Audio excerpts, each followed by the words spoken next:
የተወደዳችሁ የቻናል ቤተሰቦች ነው ዘገባዎችን ከዚህ እንደሚከተለው ወደ እናንተ የምናደርስ ይሆናል። አድማጭ ተመልካቾቻችን ይመጥናሉ ያላቸውን መረጃ ዋና ዋና ነጥቦችን በቅድሚያ ከኤርትራ የውጭ ጉዳይ ሚኒስትር ኦስማን ሳለ፣ ከግብጽ የውጭ ጉዳይ ሚኒስትር ባደር አብድላቲ እንዲሁም ከሶማሊያ የውጭ ጉዳይ ሚኒስትር አብደልሰላም አብዲ አሊ ጋር ካይሮስ የተናጠል ውይይት ያደረጉት የአሜሪካ ከፍተኛ አማካሪ ስለ አፍሪካ ቀንድ ሰላምና ደህንነት እና መረጋጋት ማንሳታቸው በኤክስ ገጻቸው ላይ ባሰፈሩት ጽሑፍ አስታውቀዋል። በዝርዝር የምታደምጧቸው መረጃዎች በቻናላችን ይዘናል። ሁሉንም በዝርዝር እናስደምጣለን። እስከ ፍጻሜ የቆዩ ዝርዝር መረጃውን ያድምጡ ግብዣዬ ነው። ሁሉንም ከኢትዮ ፍቅሩ ዜና ወደሚደርሳችሁ ዝርዝር መረጃ ለፍቁ አብረን እንቆይ።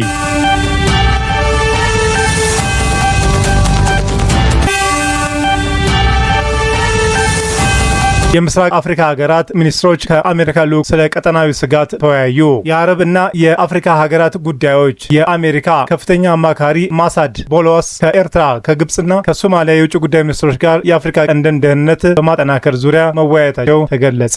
የግብጽና የኤርትራ የውጭ ጉዳይ ሚኒስትሮች ካይሮ ላይ ከተገናኙ በኋላ የቀይ ባህር ደህንነትና አስተዳደር በሚመለከት የጠረፉን ሀገራት ብቻ እንደሆነ መግለጻቸውን አይዘነጋም። የአሜሪካ ልዑክ እሁድ ሐምሌ 12 2018 ዓ.ም በኤክስ ቸው ባሰፈሩት መልእክት ከውጭ ጉዳይ ሚኒስትሮች ጋር ያደረጉትን ውይይት ፍሬያማ ብለዋል። ከሶማሊያ የውጭ ጉዳይ ሚኒስትር ጋርም ስለ ቀጠናዊ ደህንነት መወያየታቸውን ጠቅሰው ስለ ሁለትዮሽ ትብብር እንዲሁም ቀጠናዊ መረጋጋት ለማስፈን በጋራ ስለመስራት መነጋገራቸውን ገልጸዋል። የሶማሊያ ውስጣዊ የፖለቲካ ውይይት ከአጀንዳዎቻቸው መካከል መሆኑን አመላክተዋል። ከኤርትራ የውጭ ጉዳይ ሚኒስትር ጋርም ባደረጉት ውይይት አብዛኛው ፈታኝ ስለሆነው በቀጠናው ሁኔታ ማንሳታቸውም ተናግረዋል። በንግድ በቀጠናዊ የምጣኔ ሀብት እድገትና የደህንነት ጉዳዮች ላይም ትስስራቸውን ለማጠናከር ያሉትን እድሎች አይተናል ሲሉም አክለዋል። ዜናዎቻችን ሰምታችሁ ላይክ፣ ሰብስክራይብ እና ሼር ያድርጉ። እስከዛሬ ላይክ፣ ሰብስክራይብ ላደረጋችሁ እንዲሁም ለምታደርጉኝ አድማጭ ተመልካቾች ልባዊ ምስጋና ይድረሳችሁ። የእናንተ አቅም ብርታት ይሆንኛልና አመሰግናለሁ። ከመቼውም ጊዜ በላይ የጋራ ጥረት አስፈላጊ የሆነበት ወቅት መሆኑን የተናገሩት የአሜሪካ ከፍተኛ አማካሪ ማሳድ ቦሎስ ገንቢ በሆነ ሁኔታ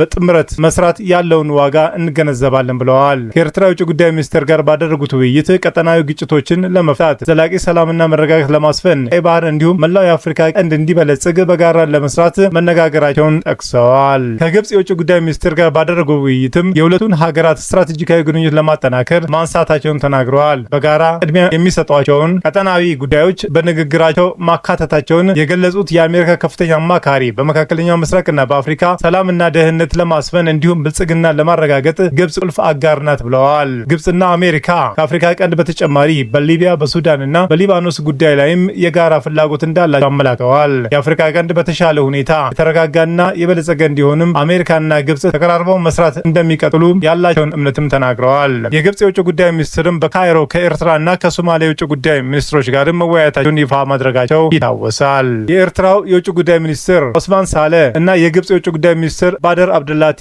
በአገሮቻቸው መካከል ያለውን ስትራቴጂካዊ አጋርነት ስለማጠናከር እንዲሁም በጋራ ጉዳዮች ላይም ያላቸውን አቋም እንዴት ማስተባበር እንዳለባቸው መምከራቸውን ይፋ አድርገዋል። ያለፈው ግንቦት ወር ላይ በቀይ ባህር ላይ የሚደረገውን የትራንስፖርት እንቅስቃሴና የወደብ ትስስርን በተመለከተ ስምምነት የተፈራረሙት ግብጽና ኤርትራ የቀይ ባህር ጉዳይ የሚመለከቱ የቀይ ባህር ጠረፍ ሀገራትን ብቻ እንደሆነ መግለጻቸው አይዘነጋም። ዜናዎቻችን ሰምታችሁ ላይክ፣ ሰብስክራይብ እና ሼር ያድርጉ። እስከዛሬ ላይክ፣ ሰብስክራይብ ላደረጋችሁ እንዲሁም ለምታደርጉኝ አድማጭ ተመልካቾች ልባዊ ምስጋና ይድረሳችሁ። የእናንተ አቅም ብርታት ይሆንኛልና አመሰግናለሁ። ሁለቱ ሀገራት ቀይ ባህር ከዳርቻው ሀገራት ብሔራዊ ደህንነት ጋር ቀጥተኛ ትስስር እንዳለው በመጥቀስ የቀይ ባህር አጎራባች ያልሆኑ አካላት ቀይ ባህርን በሚመለከቱ ጉዳዮች መግባት የለበትም ማለታቸው ይታወሳል። ግብጽ፣ ኤርትራና ሶማሊያ በአፍሪካ ቀንድ ጉዳዮች ፖለቲካዊ፣ የምጣኔ ሀብትና የደህንነት ትስስራቸውን ማጠናከራቸው በተደጋጋሚ ሲገለጽ ቆይቷል። ኢትዮጵያ የባህር በር ፍላጎቷን ይፋ ካደረገች በኋላ ግብጽ ከበባ በሚመስል መልኩ እየተንቀሳቀሰች ነው ሲሉ የውጭ ጉዳይ ሚኒስትር ቃል አቀባይ አምባሳደር ነቢያት ጌታቸው መናገራቸው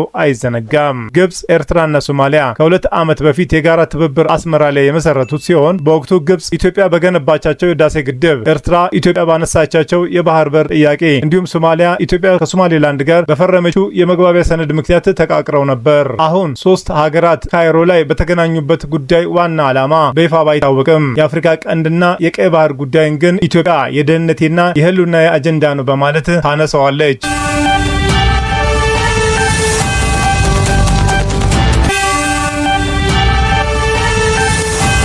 ቻናሌ ስትከታተሉ ስለቆያችሁ ታላቅ አክብሮት አለን። ውድ የቻናሌ ተከታታይ ቤተሰቦች በመላው ዓለምና በአገር ቤት ላላችሁ ሁሉ በየዕለቱ ስኬት እንዲገጥማችሁ እንመኛለን። ዜናዎቻችን ሰምታችሁ ላይክ፣ ሰብስክራይብ እና ሼር ማድረጉ እንዳይዘነጋ፣ እንዲሁም ድጋፋችሁ አይለየን። በሌላ መረጃ ተመልሰን እስክንገናኝ በያለንበት ቦታ ሰላምና ጤና ይብዛልን።